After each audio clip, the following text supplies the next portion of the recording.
Big boss OTT 3 में एल्विश यादव ने ऐसा सिस्टम बिठा दिया है कि अब कटारिया को जीतने से कोई नहीं रोक सकता। सिस्टम क्या है और कटारिया कैसे ट्रॉफी लेकर जाएंगे, इस पर आगे चर्चा करेंगे, लेकिन उससे पहले चर्चा इस बात पर करते हैं कि बिग बॉस में चल क्या रहा है। दरअसल बिग बॉस में रणवीर सोरी ने सना का अंडरवियर जादुई कुएं में डाल दिया चुराकर, जिससे उन्होंने विश मांगी कि घर के अंडे डबल हो जाएं। अब जब उन्होंने ये हरकत की तो बिग बॉस को टीआरपी मिल गई। बिग बॉस को तो मजा ही आ गया कि कुछ नया हो रहा है, कुछ इंटरेस्टिंग हो रहा है।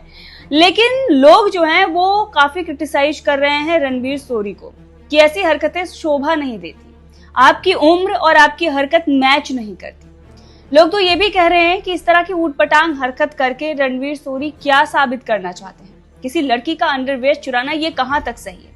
अब लोग एक तरफ रणवीर सोरी को इस हरकत के लिए जज कर रहे हैं, तो वहीं दूसरी तरफ शिवानी को चक्कर आ गया। जी हाँ, स्टार्टिंग में हमें भी ये लग रहा था कि शिवानी गरीब है, गांव से आई है, छोटी जगह से है, तो उसको लेकर कुछ निगेटिविटी जो है फैल रही है, वो नहीं फैलनी चाहिए। लेकिन अब जिस तरह की हरकत उसके बिग बॉस में दिख रही है, लोग ही उसके खिलाफ हो गए।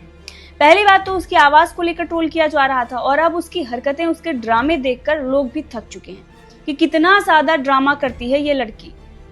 पहले तो जादुई कुएं में विश मांगने के लिए पॉलमी को धक्का दिया और उसके बाद खुद निकल गई, और फिर जब माफी मांगने के लिए सजा दी गई कि आप चक्कर लगाइए, माफी मांगिए, तो बेहोश होकर गिर पड़ी।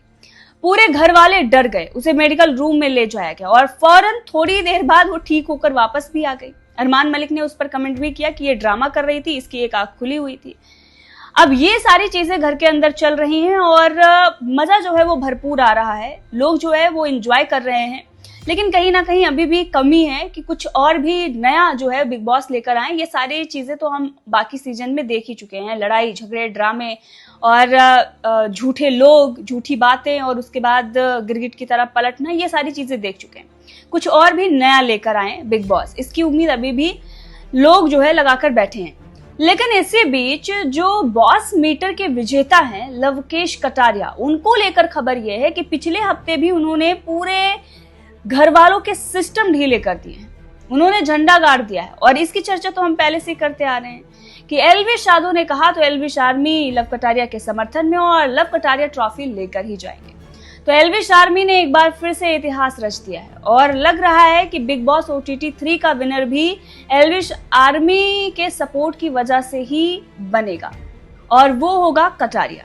एल्विश आर्मी जिस तरह से लव कटारिया का सपोर्ट कर रही है, लव कटारिया नंबर 1 बने हुए हैं। पिछले हफ्ते भी जो नॉमिनेशन हुए थे उसमें सबसे ज्यादा वोट लव कटारिया को मिला है, नंबर 1 पर है, यानी कि घर पर अभी भी वो राज कर रहे हैं, बॉस बनकर बैठे हुए हैं बिग बॉस में, और ये सब कुछ एल्विश यादव की बदौलत। वैसे एल्विश यादव की बदौलत कटारिया तो आगे बढ़ ही रहे हैं और ट्रॉफी लेकर जा भी सकते हैं, लेकिन एल्विश आर्मी और एल्विश के जो समर्थक हैं वो लव कटारिया को कितना प्यार दे रहे हैं वो भी देखने को मिल रहा है। शुरुआत में तो ऐसा लग रहा था कि एल्विश आर्मी कटारिया को उतना प्यार नहीं देगी जितना उसने एल्विश यादव को दिया, लेकिन एल्विश यादव के कहने के बाद जो भी मतभेद है एल्विश आर्मी के बीच में, जो फैन पेजेस थे वो सारे इकट्ठे हो गए हैं और अब भरपूर समर्थन किया जा रहा है कटारिया का। जयपुर में तो पोस्टर बैनर भी लग गए हैं, ऐसा लग रहा है कि इलेक्शन चल रहा है, उस तरह का प्रचार किया जा रहा है। तस्वीरें आप देखिए, तो लव कटारिया को विनर के रूप में एल्विश आर्मी देख रही है, और एल्विश आर्मी ये कह रही है कि इस बार भी ट्रॉफी एल्विश आर्मी के पास ही आएगी। पिछली बार एल्विश यादव लेकर आए थे और इस बार कटारिया लेकर आएंगे। वैसे आपको बता दें कि ये ओटीटी सीजन 3 है। फर्स्ट में करण जौहर ने होस्ट किया था और दिव्या अग्रवाल ट्रॉफी लेकर गई थी, दूसरे में सलमान ने किया था, एल्विश को मिली थी, और तीसरे में अनिल कपूर कर रहे हैं। किसे मिलेगी कमेंट करके बताइएगा।